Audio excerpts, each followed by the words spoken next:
Sejam todos muito bem-vindos ao último quarto do nosso Festap 2022. Tenho certeza que você que estava acompanhando a gente aí não se arrependeu de investir esse seu domingão e depois do almoço, estava curtindo aí, enquanto estava almoçando, o nosso AppCast, que foi, cara, muito legal, né? Essa questão dos metaversos, de toda essa parte da tecnologia, da inovação. Cara, Adão no metaverso eu quero ver, hein? Ó, quero só ver o avatarzinho do Adão lá. Enquanto isso, a gente entra aqui no nosso painel de a ignição das potencialidades brasileiras. A comunicação virtuosa. Eu ia falar vitoriosa, engasgou aqui, cara. A comunicação virtuosa. Para isso, temos 4 convidados que vão participar aqui. Primeiro, eu gostaria de chamar ao palco a Aline Torres, atual secretária da Cultura da cidade de São Paulo, desenvolve ações em conjunto com a sociedade civil, atuando na promoção e inclusão social das mulheres, negros e homossexuais. Trabalha com gestão cultural há 15 anos, passando pela Secretaria do Estado da Cultura em São Paulo, como presidente da Comissão de Avaliação de Projetos Culturais pelo PROAC. Seja muito bem-vinda, Aline. Por favor, uma salva de palmas. Tome esse lugar, fique à vontade. Teremos hoje uma participação híbrida, né? No telão aparece junto com a gente a Luciana Asper, que é promotora de justiça do @MPDFT oficial. Já aproveita e segue lá. Vou repetir, @MPDFT oficial. Especialista convidada para a construção dos guias de política pública e toolkits do programa Culture of Lawfulness da Unesco, em parceria com a Education for Justice da UNODC. Gestora do programa Cidadão contra a Corrupção e do projeto Na Moral, do Ministério Público Federal. Seja muito bem-vinda, Luciana. Obrigada. Deixa eu virar minha colinha aqui, que tem mais gente chegando, né? Direto da diretoria da APP Brasil, nosso mestre Antônio Carlos Franchini, produtor executivo em audiovisual e diretor na GTEC Comunicação. Antônio, seja muito bem-vindo ao palco do Festap 2022.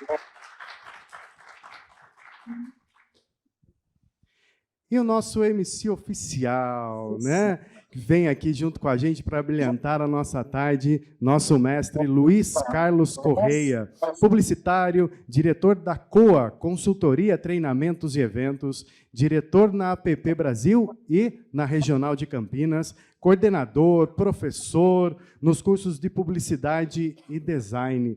Luiz, agora devidamente acomodado, muito bem-vindo. Gente, acompanhem, que vale muito a pena. Obrigado, o palco é de vocês. Luciana, tudo bem? Tudo bem? Luciana, eu vou pedir para que você dê o start, então, no painel, dentro do nosso tema, e aí nós vamos passando aqui para a Aline e conversando um pouco. Então, Luiz, muito obrigada. Luiz Carlos, Franchini, Aline, que prazer estar aqui no Festap da APP Brasil. Né? O que uma promotora de justiça está fazendo aí com vocês nesse painel? E certamente vocês estão falando aí de inovação, produtividade, né? Como entregar serviços melhores, com maior excelência, com maior criatividade. Vocês estão discutindo aí, né, nesse Festap sonhos, implementação de sonhos e impacto, storytelling, as ferramentas. E o que uma promotora de justiça tem a ver com tudo isso? Por que ela está aqui participando com vocês? É justamente porque tudo que vocês estão construindo, seja para o sucesso das empresas de publicidade, de marketing, de propaganda, seja para todas as áreas de comunicação e jornalismo, e bem como para todos os seus clientes, existe algo que nós precisamos tratar, que é a sustentabilidade financeira dos negócios no Brasil. E nós não podemos deixar de tratar da questão da integridade e, claro, do outro lado da moeda, que é a questão da corrupção, se nós queremos falar em prosperidade, em crescimento, em desenvolvimento, em sustentabilidade. E é por isso que eu estou aqui. A gente trouxe essa temática, né, intitulada de comunicação virtuosa. Como que uma comunicação pautada em virtudes, valores, princípios pode ser um impulsionador de excelência, pode ser uma ferramenta de construção de um alicerce de integridade firme para que tudo que vocês estão discutindo aí, de fato, prospere e não venha mais lá na frente desmoronar porque a gente insistiu em não querer tratar da temática da corrupção. Eu não sei se a gente se lembra, mas ainda é muito novo tratar desses temas da integridade e da corrupção. Há 20 anos isso era um tabu. A gente não falava sobre isso. Ninguém queria falar sobre corrupção, ninguém queria falar sobre a ruptura dos corações, ninguém queria muito tratar sobre esse tema. Nós fingimos que isso não existia. De 2014 para 2018, o Brasil teve um momento de maior destaque nesses assuntos que tratavam realmente e expuseram claramente a temática da corrupção, que, na verdade, já nos angustia há mais de 500 anos. E nós tratamos isso exaustivamente, né? Inúmeras... em qualquer momento em que a gente ligava a nossa televisão, as redes sociais, qualquer meio de comunicação, ali nós estávamos sendo expostos a uma corrupção endêmica, sistêmica, exponencial, que nos surpreendia até, nos assustava, embora a gente soubesse que a gente tinha um problema para tratar. Mas parece que, nos últimos anos, agora recente, nós não queremos mais tratar sobre esse tema. E o fato é que, mesmo que insistam em dizer que não se coloca um paralelepípedo no chão no Brasil sem pagamento de propina, que é uma das falas de advogados defensores dos grandes desviadores de recurso público, nós precisamos questionar isso. Será que nós queremos continuar nesse lugar? Será que esse lugar é sustentável? Será que, se a gente não tratar dessa doença, dessa epidemia da corrupção, ela vai desaparecer? Eu nunca vi uma doença simplesmente sumir sem tratamento.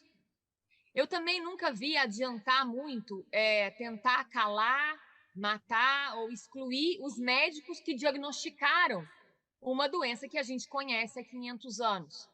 Eu só vejo as coisas realmente se transformando em respostas e soluções quando nós estamos dispostos a tratar desses assuntos, a discutir esses assuntos, a trazer um pensamento crítico a respeito desses assuntos, né? E pensarmos em caminhos, né?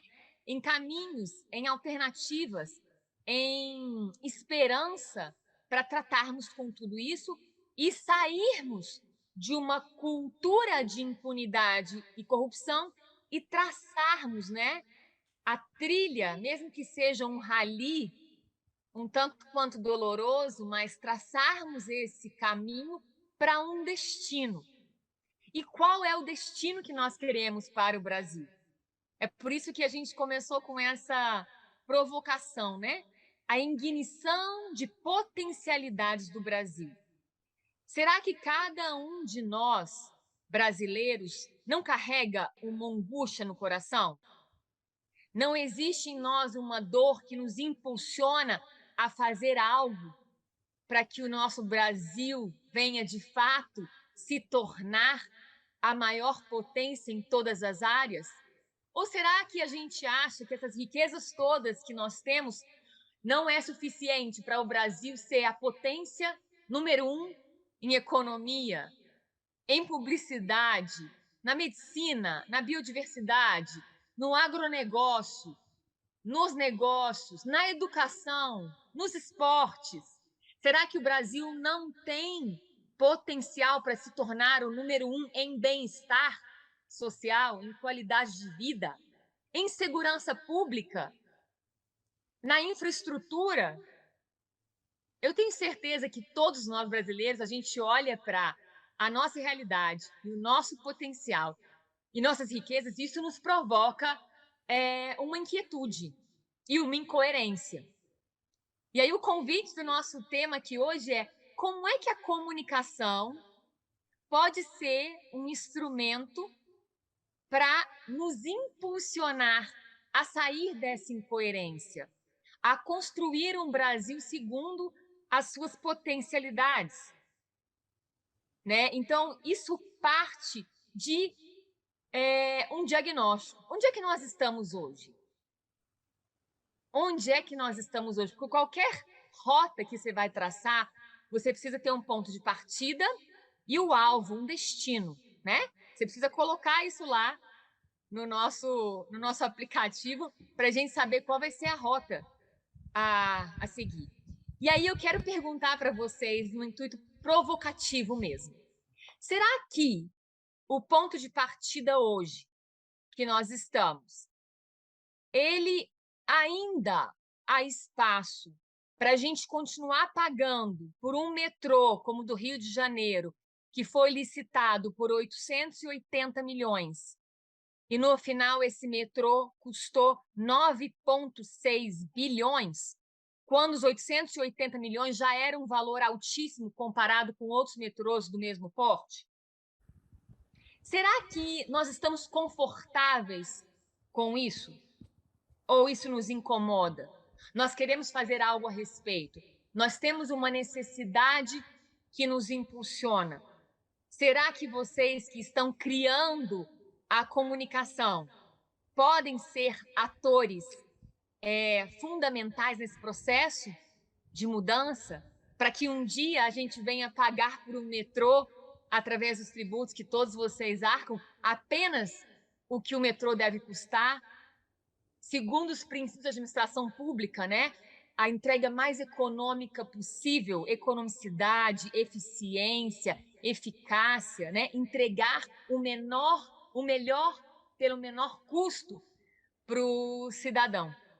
Então, a gente vai bater um papo aqui a respeito disso, porque os tratados internacionais, eles sempre nos trouxeram essa provocação. Há mais de 25 anos, os tratados falam que a solução sustentável para o problema da corrupção é formar pessoas intransigentes à corrupção, é formar pessoas inteiras, pessoas íntegras. E onde se faz isso? Essencialmente, é apenas nas escolas, nas universidades? Não. É apenas o poder público, o sistema de justiça, o sistema de governo, as estruturas públicas que devem cuidar desse tema? Não. Sempre se falou que todos os atores da sociedade civil precisam estar intencionalmente comprometidos em conscientizar, em educar, em despertar a sociedade para a gravidade do problema da corrupção, para suas causas, para os seus impactos e para os caminhos de resolver esse assunto. Então, eu queria apenas trazer essa provocação inicial para falar que a gente vai debater isso daqui, né, Luiz Carlos, Franchini, Aline, a gente vai debater aqui um pouco a respeito disso.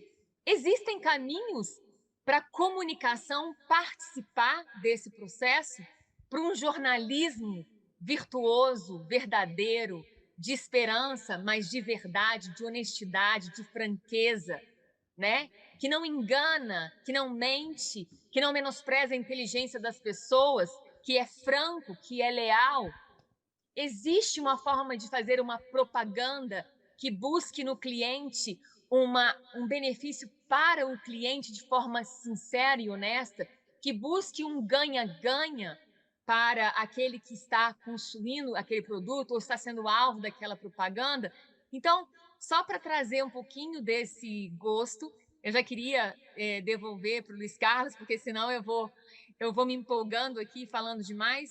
E depois eu volto para trazer um pouquinho dos caminhos de como isso é possível, tá? De como que a gente já tem estudado e tido experiências exitosas nesse processo de sedimentação e de construção pela sociedade civil de um terreno mais sólido, mais firme, mais seguro para negócios no Brasil.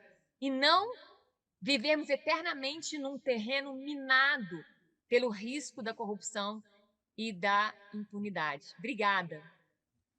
Nós que agradecemos, Luciana. Realmente, você colocou os pontos mais fundamentais e nós vamos conversar sobre isso.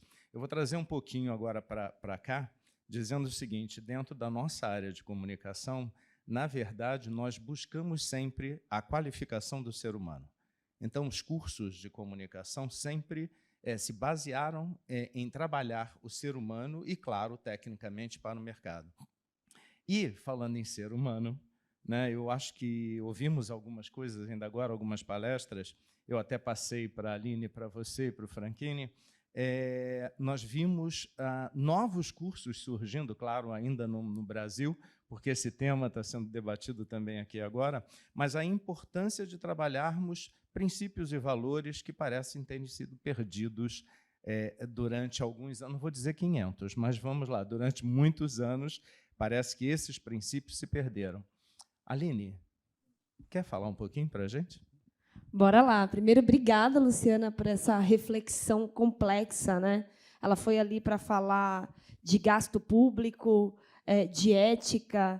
Num certo momento, você se coloca num lugar, me desculpem os publicitários, eu sou relações públicas, a gente se coloca num lugar ali de, nossa, então, toda propaganda, então, ela está num lugar de venda e não tem uma retórica, né? De se sentir enganado. Então, o publicitário ele tem ali quase uma obrigação. E aí, quando o Luiz Carlos vem com esse lugar de que esses valores eles foram meio que perdidos, eu penso que a gente precisa pensar um pouco nessa diversidade que é o nosso país. O quanto a falta da diversidade em todos esses espectros ela não está presente.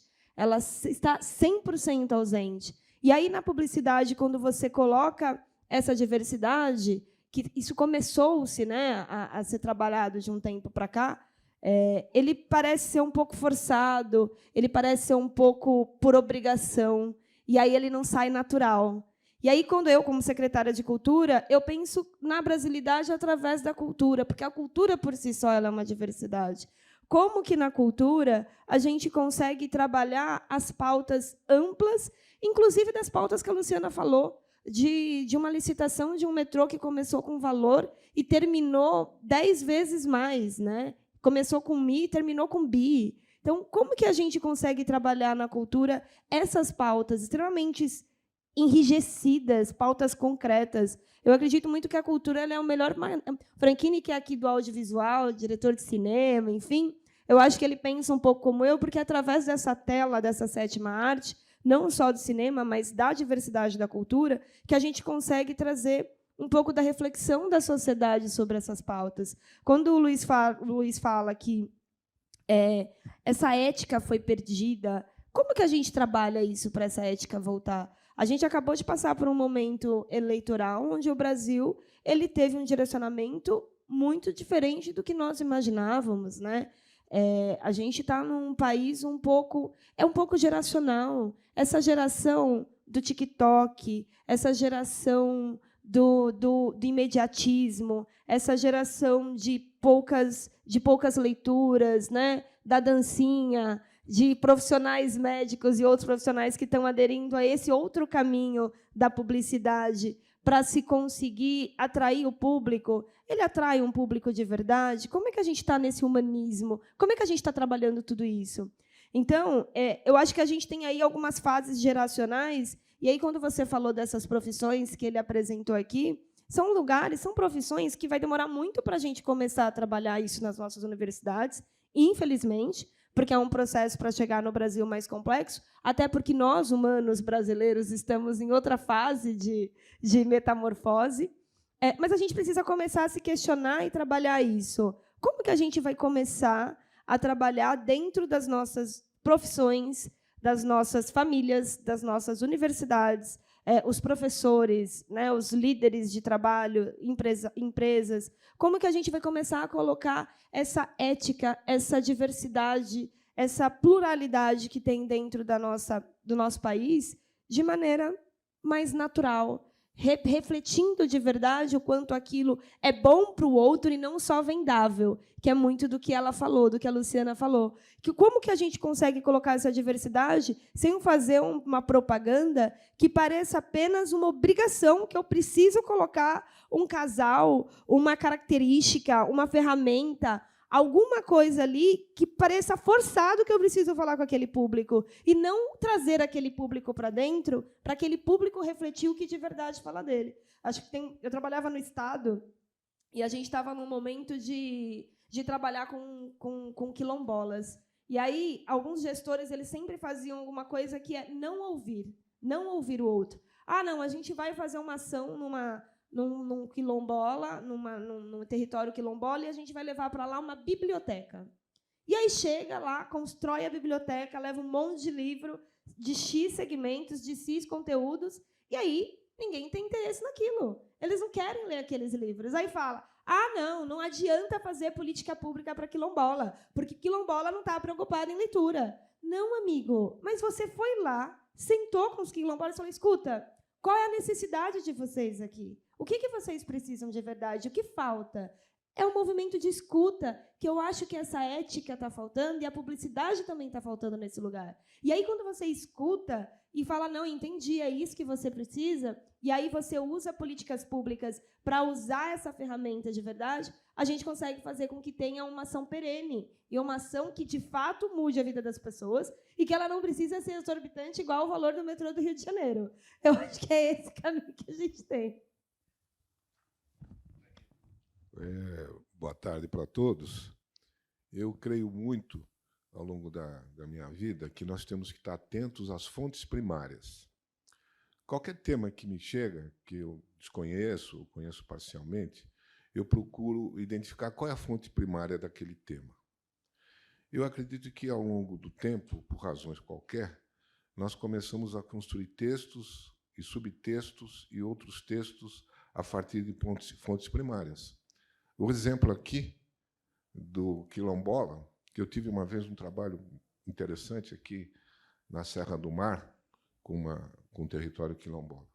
Então, o que ela falou, se não foi na fonte primária, que é a cultura e aquela comunidade quilombola, identificar qual é o que ela necessitaria para ter um melhor desempenho cultural, econômico da sua sobrevivência. E se decide colocar uma biblioteca dentro de um padrão de um outro tipo de espaço, né? Então, fica aqui, me permitir deixar alguma contribuição, é a gente buscar fontes primárias. Fontes primárias. A nossa promotora colocou um tema muito importante, que é recorrente, e, às vezes, para se tornar recorrente, ele vai ficando distante, que é a nossa responsabilidade como cidadão, como pai, filho, neto, irmão, amigo, qualquer coisa, com o que nós fazemos e com o resultado das nossas ações. Isso em qualquer comunidade, da mais singela, lá dos 500 anos dos nossos povos indígenas, ou até do próprio colonizador, certamente, na essência, todos eles tinham valores de família. Quando eu digo de família, é de convivência, não só a família no sentido sanguíneo, a família, do seu núcleo. e sempre buscando ter o melhor para esses grupos. O melhor de acordo com as suas culturas, etc.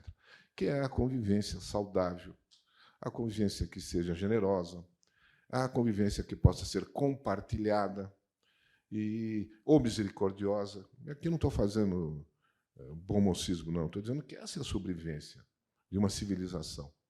Então, a gente estar atento e trazer essa discussão para o nosso ambiente, ela faz parte do que foi dito aqui. Nós, pela APP, ao longo da sua trajetória de 85 anos, e se a gente for lá pegar nos nossos autores, os nossos criadores, nossos fundadores, lá na origem, você vê que sempre foram pessoas que tiveram carreiras profissionais de muita entrega, que construíram, sim, ao longo do tempo, uma comunicação responsável, procurando identificar atributos dos produtos produzidos no Brasil, atributos de serviços, de ações. Então, em algum momento, é como navegar em alto mar, né? Às vezes o vento nos coloca para um lado, nos coloca para o outro, e a gente sempre tem que estar atento e buscar uma orientação para seguir o nosso destino. A gente tem que ter um destino, foi dito aqui também pela nossa promotora, nós temos que ter um destino. E no texto aí da nossa apresentação fala ignição. Talvez é a palavra mais poderosa. Porque a ignição é a nossa alma, a ignição é o nosso espírito, a ignição é o nosso saber. Então, a nossa ignição está dentro de cada um de nós aqui. E em qualquer atividade. É a chama, é a vida, é o éter, se for para o esoterismo, né? O éter, aquela coisa que está aí e tal, que ninguém sabe o que é, mas que existe. Então, é muito bom a gente estar podendo compartilhar um pouquinho desse sentimento, que está claro aqui também, sem proselitismo, qualquer coisa, é que consigamos construir em nós, vocês jovens, um Brasil que seja mais diverso, responsável. E que a gente compartilhe as nossas riquezas, não aquela riqueza só do ouro, tá? Não, a riqueza de nós, brasileiros, que somos construídos de uma nacionalidade única no mundo. Eu vou citar aqui Gilberto Freire, talvez o pessoal aí não conheça profundamente, às vezes é criticado, mas ele, em alguns momentos, comenta muito isso, da riqueza que é a nossa diversidade cultural. Às vezes abafa-se alguns grupos, às vezes não se respeita outros grupos, mas a nossa diversidade é única. E, talvez, para atingir esse objetivo que a nossa promotora disse, de nós podemos liderar, no sentido positivo, vários segmentos, setores do conhecimento humano, e como uma entrega do Brasil para o seu povo e para a humanidade. Eu acredito nisso. Eu fico até sem o que falar aqui agora. Não, na verdade... Também me empolguei aqui. Não é, Luciana? Eu fiquei aqui por onde ir, né? Porque, assim, eu também estou no meio acadêmico, né? E eu ia falar com a Aline, assim, me consideraram há pouco tempo o publicitário mais relações públicas que as pessoas conheciam. Então, eu sou um apaixonado pela área de relações públicas, mas é tão engraçado como até isso, dentro do nosso país, o curso teve uma mudança drástica, as pessoas não têm essa visibilidade mais, e como a publicidade recentemente também caiu. E aí você percebe como isso acontece em função de um fator, não é financeiro o pagamento de mensalidade, financeiro o mercado, e aí vem o lado também errado da coisa, ou seja, nós estamos dentro do que a gente chama de tolerância da corrupção, o publicitário entrou nisso, a comunicação entrou nisso. Então, é um risco muito grande, porque nós deixamos de ser o fator ser humano, né, de pensar, né, de forma positiva e de trazer realmente, ainda agora, o palestrante, quando ele usou empatia, e não ser mais empatia, e sim compaixão, é algo que você para e diz, opa, aonde eu estou? Né? Eu tirei uma foto aqui, porque eu estava no painel, e mostrei para a Aline Franquini, eu acho que também está ali, mas ele mostrou alguns temas, claro, alguns nós já temos aqui, como inteligência emocional. Várias pessoas fizeram cursos separados, e isso é perfeito, está incluso aí, mas curso de coragem e adaptabilidade, curso de inteligência social, isso é fundamental, né? Respeito, aliás, essa palavra para mim é a primeira. A empatia ou compaixão, pensamento estratégico, nós ouvimos muito por causa da parte técnica mesmo das nossas profissões. Ética, sem comentário. Mas uma coisa em cima disso é que os nossos cursos, mesmo os cursos de bacharelado, deixaram de ter nas suas grades disciplinas como essas.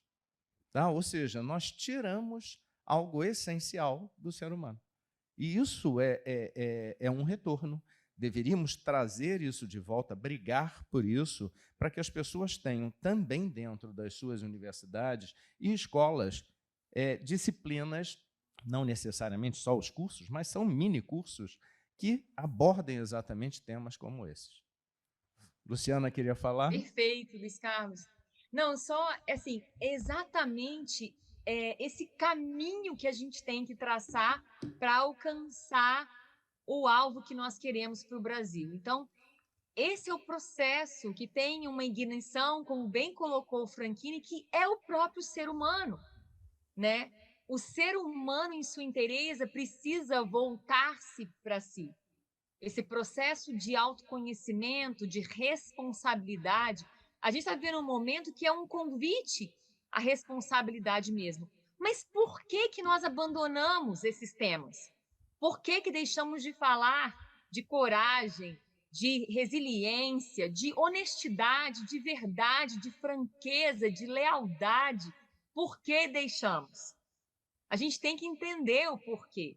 E Rui Barbosa, em 1914, ele trouxe uma frase num discurso dele no Senado, em que ele retrata exatamente o que a gente está vivendo até hoje. Ele falava o seguinte: de tanto ver triunfar as nulidades, de tanto ver prosperar a desonra, de tanto ver crescer a injustiça. O que era isso? Ou o que é isso? Experiências. As experiências geram marcos na gente, geram cicatrizes, né? E aí o que ele diagnosticou a partir dessa experiência? Ele disse: de tanto ver agigantar esses poderes nas mãos dos maus, o homem chega a desanimar-se da virtude. Então, existe uma crença que não é possível mais lutarmos pelas virtudes. Nós simplesmente cauterizamos os nossos corações e vamos nos adaptando na selva. Por isso que pesquisas hoje falam que os pais já não educam mais os filhos como responsáveis, cumpridores de deveres, zelosos por relações francas, uns entre os outros, com compaixão, eles já não formam mais os filhos assim, porque falam que eles não vão sobreviver na selva. Então, uma crença, né? Rui Barbosa dizia. E aí ele falava assim, que virou um comportamento e virou a nossa cultura. O homem chega a ter vergonha de ser honesto. Isso é uma cultura que a gente precisa enfrentar com seriedade, com responsabilidade, de que é preciso, sim, trazer tudo isso à tona de novo. Precisamos tratar desses assuntos, porque senão nós vamos continuar extremamente frustrados com as entregas às instituições públicas que nós sustentamos. Porque eu não sei, né? Eu aqui como servidora pública falando com vocês, ano que vem eu faço 30 anos de Ministério Público. Desde o meu estágio eu estou lá. E eu busquei durante 20 anos resolver essa minha dor da incoerência do Brasil, de ver a obra-prima, como o Franchini trouxe, o ser humano, Franchini, de fato, é a obra-prima do Brasil.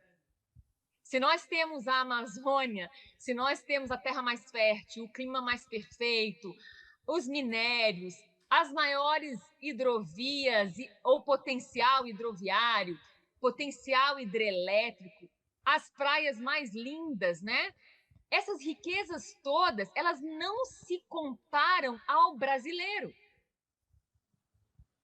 Ele é a obra-prima, especialmente a nossa diversidade cultural, que ela funciona ou deve ser impulsionada, né, para unir, para somar, para cooperar e complementar. É por isso que nós somos tão diversos, porque isso nos torna perfeitos. Isso faz com que nós tenhamos uma possibilidade de uma entrega, de um potencial absolutamente extraordinário. E a gente precisa resgatar essa autoestima do brasileiro, porque parece que a gente continua com aquela capa do colonizado de exploração, quando nós já conhecemos os nossos potenciais. A pergunta é se nós estamos dispostos a trabalhar para que esses potenciais, de fato, se sedimentem, sejam fortes, né? E como fazer isso? Existe uma forma de fazer isso? Existe. O que nós queremos? Essas são as perguntas que a gente tem que se fazer, e é por isso que tem que trabalhar, sim. Nós temos que trabalhar as questões do respeito, da compaixão, especialmente da fraternidade. O que envolve a fraternidade? Né? A Declaração Universal dos Direitos Humanos, ela fala que todos nós somos livres e iguais em direitos e dignidade. Mas isso parece uma utopia para nós, não é? Por quê? Porque a gente não está disposto ao como. E a própria Declaração Universal dos Direitos Humanos, ela fala como que nós devemos fazer isso. Formando pessoas como uma família fraterna. É através da fraternidade. É a gente usar e resgatar as relações de ganha-ganha. Fazendo isso aonde? Na educação. Então, eu vou trazer para vocês aqui um exemplo de como é que nós estamos fazendo isso como promotores de justiça dentro do Ministério Público, com a sociedade civil e dentro das escolas e das universidades. E é muito por isso, né, Luiz, que nós estamos aqui trazendo essa provocação também para os professores, para os estudantes, que a gente precisa falar e precisamos tratar, e precisamos refletir sobre essas temáticas dentro da universidade. E nós já estamos fazendo isso, tá? Dentro do design gráfico, da publicidade. Isso é real, isso é possível, isso é imprescindível.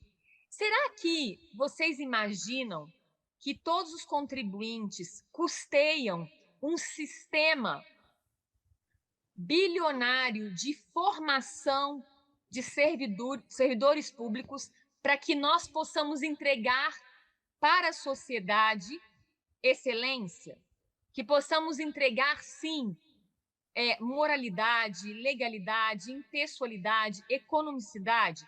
Existem escolas específicas para que os gestores públicos acertem na origem.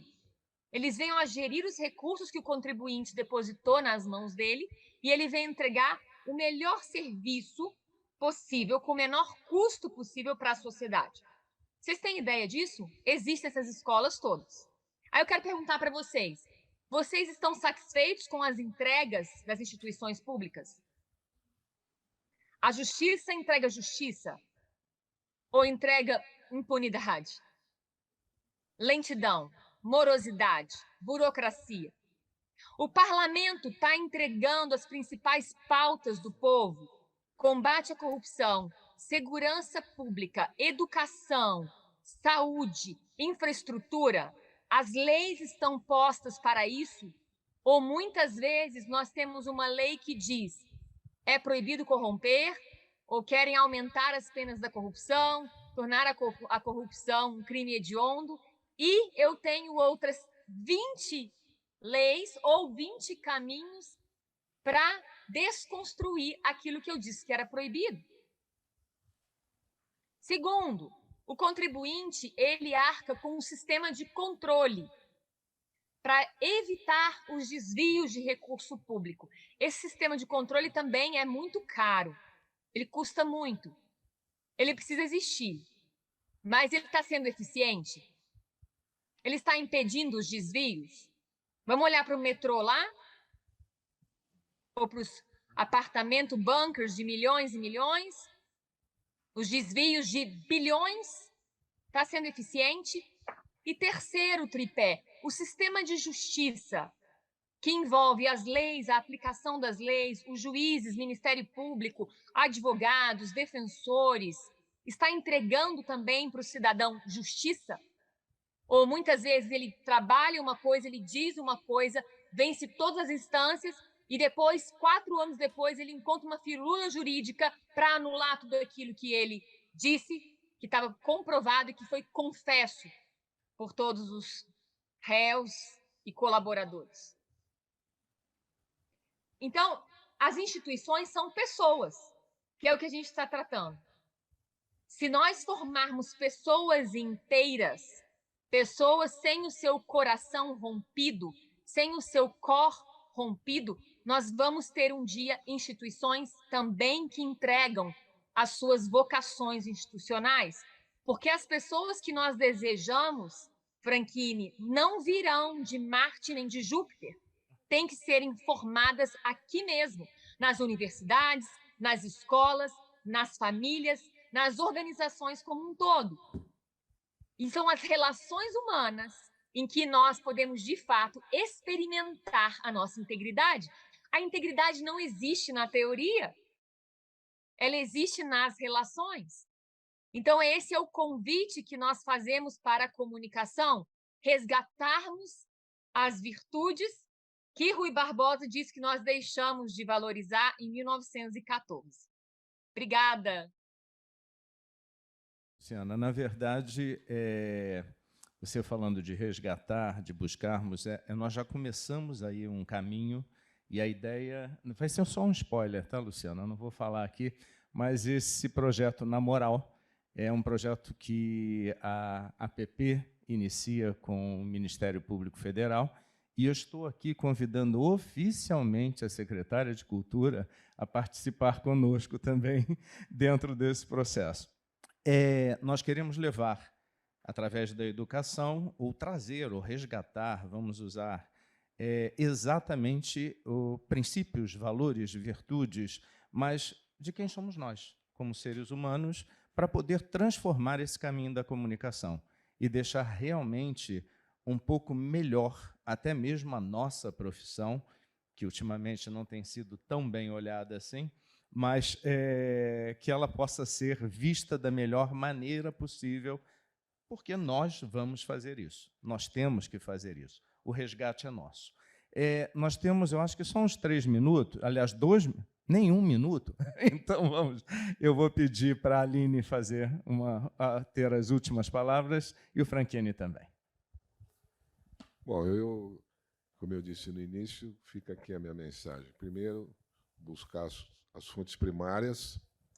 Segundo, eu estou com 70 anos e eu continuo acreditando no Brasil. Boa tarde para vocês. Muito bom.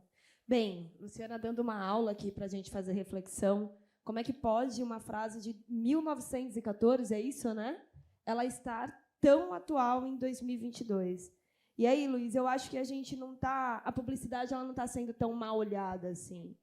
Acho que, assim, de fato, como eu disse antes, a gente tem um fator geracional aí que vem muito da gente. Eu tenho uma frase que é da Unesco, porque essa década é a década das juventudes. E é a década onde nós temos, no planeta Terra, mais jovens ao mesmo tempo.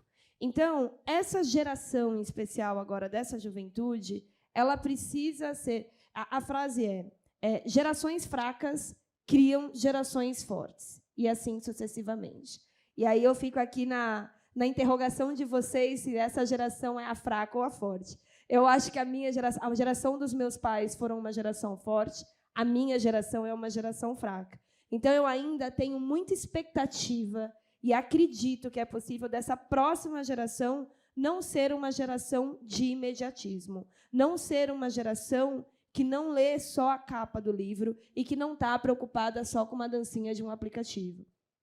E sim, uma geração que ela vai além, que ela vai praticar cada vez mais o movimento de escuta. Geramos aqui, vocês estão formando publicitários. A comunicação, ela é a grande mãe da sociedade. A primeira coisa que um bebê começa a aprender é falar e a ouvir. Se foi a primeira coisa que a gente aprendeu quando nasceu, por que essa ética e essa formação, essa ferramenta, esse movimento de praticar a escuta e a fala, ele tem se perdido num viés de tendencionar o que eu quero de verdade? Eu vou comunicar no processo eleitoral, por exemplo, num processo de gestão. O que eu quero comunicar? Eu vou passar para o outro, para esse target, para esse público, o que eu quero que ele entenda de verdade, e não o que ele precisa de verdade saber. E é aí que a gente está perdendo a ética. Eu tive ética em relações públicas, acho bom vocês estarem dando ética aqui também. Então, como é que a gente está se perdendo isso? Então, acho que essa grande fala, nesses meus 30 segundos, que vocês estão me dando aí, calma. Já levantou o relógio?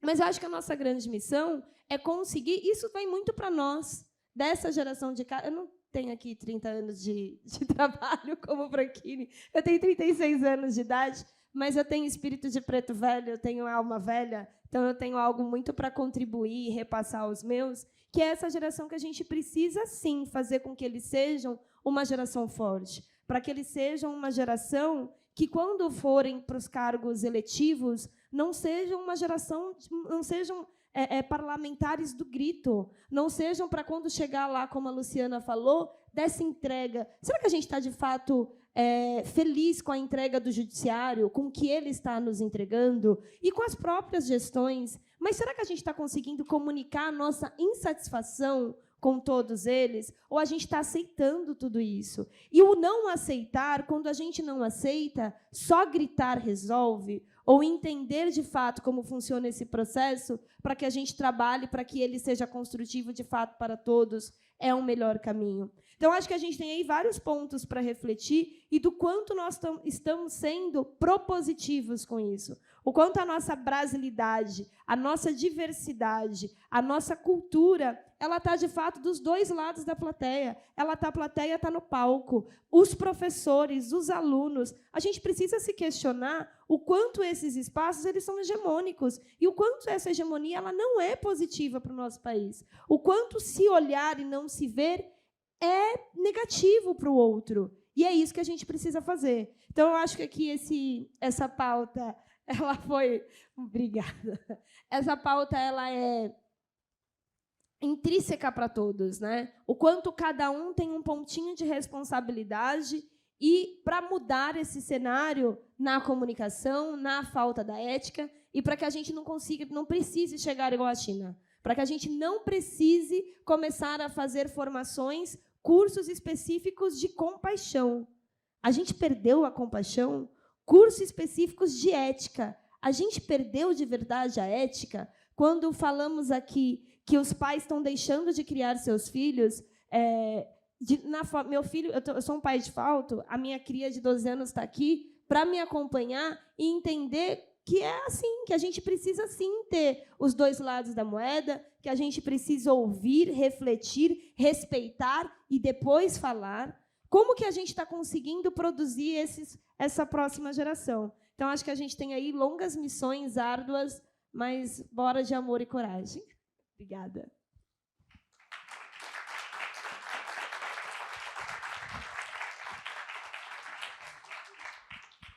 Que delícia escutar vocês, de verdade, né? A gente vem aí de uma arte da guerra de Sun Tzu, e estão plantando amor, compaixão, respeito, né, para dentro não só da sala de aula, né, mas para o mercado de trabalho, que é extremamente competitivo e até hoje vive com termos de guerra, né, o sangue nos olhos, vão para cima, vão fazer... Cara, e hoje a gente prega exatamente a liderança participativa, a liderança de estar junto com as pessoas. E com essa ideologia, abro a vocês, né? Temos aí alguns minutinhos ainda para a gente poder fazer as perguntas. Alguém gostaria de fazer uma pergunta para a nossa, né, galera aqui? Opa, temos uma pergunta ali. Você me ajuda aqui, Ju?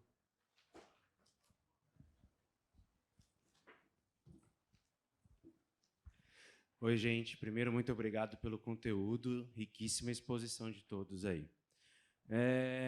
A gente fala bastante sobre o olhar da ONU, olhar as PNUDs, olhar as complicações que a gente tem no Estado em comparação com os modelos eurocentristas. A gente tem no Brasil mais de 200 nações de povos originários e as suas organizações extrapolam em muito os nossos modelos éticos, morais e de relação que a gente está acostumado na nossa sociedade. O que falta, talvez, para a gente, como sociedade, parar de olhar só a Europa e olhar para os nossos povos originários e aprender um pouco com eles.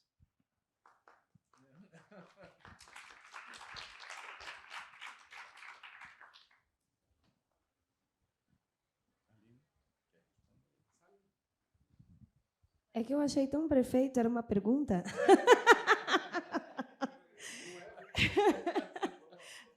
Foi uma fala, né? Foi uma fala, mas eu acho que... Perdão, como é seu nome? Henrique. Eu não sei se você pegou a nossa fala do começo, mas eu falei justamente aqui de povos quilombolas, do quanto quando o governo ou instituições, quando vão para esses espaços, elas incluem a sua cultura, ao invés de ouvir eles para começar a fazer uma formação. Então, vai muito disso do que você falou e vai muito disso do que a gente falou aqui também.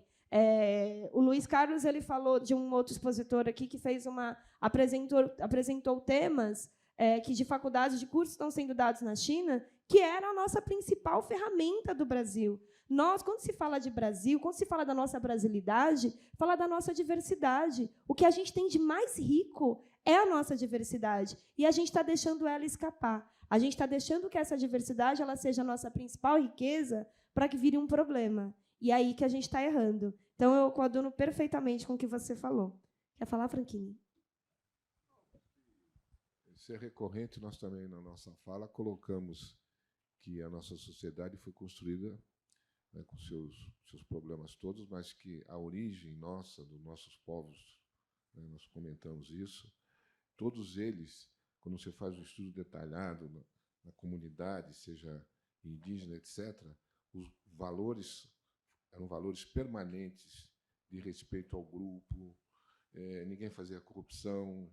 Estou falando, era punido, inclusive, severamente quem quebrava os seus valores. Então, essa questão de nós estarmos realinhando e dando espaço e visibilidade para as nossas histórias, elas não mudam o nosso desafio proposto no início, que é nós termos a ignição e a força do povo brasileiro, que é esse povo todo.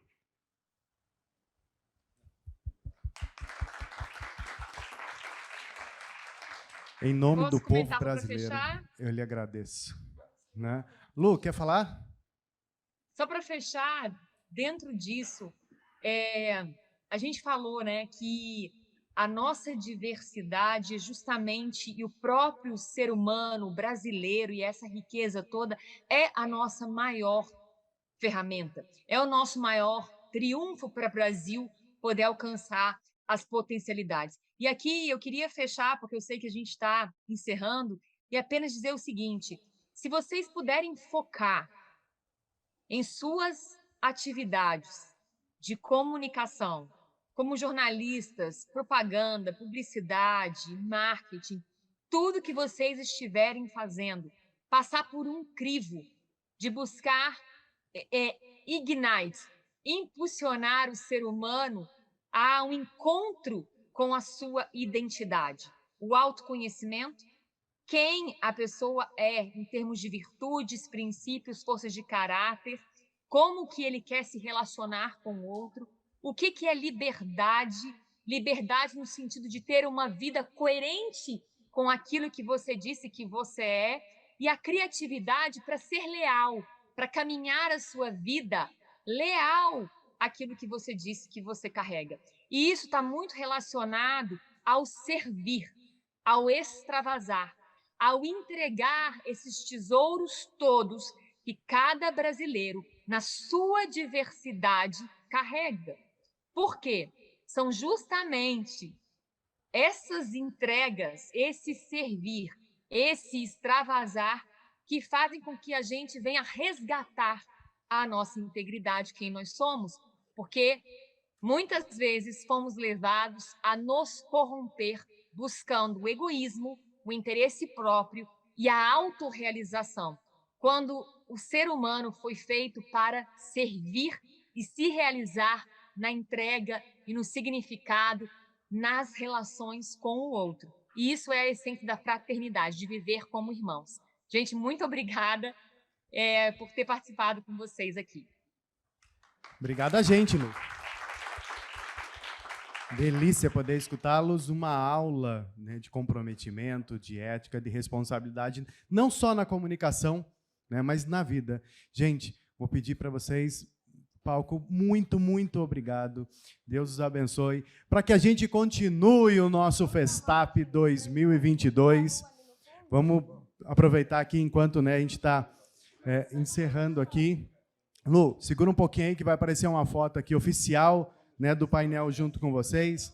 Enquanto a galera que está em casa, falamos que valia a pena ficar aí, né? Valia a pena escutar esse pessoal que tinha um recadinho muito legal para poder falar com vocês, né? Para quem duvidou aí que o Ministério Público ia trazer um pensamento para a gente, a Lu veio aqui e provou o contrário disso e o quanto a gente realmente precisa prestar um pouco mais de atenção, ter um pouco mais de referência, ter um pouco mais de cuidado com aquilo que a gente está colocando no mercado.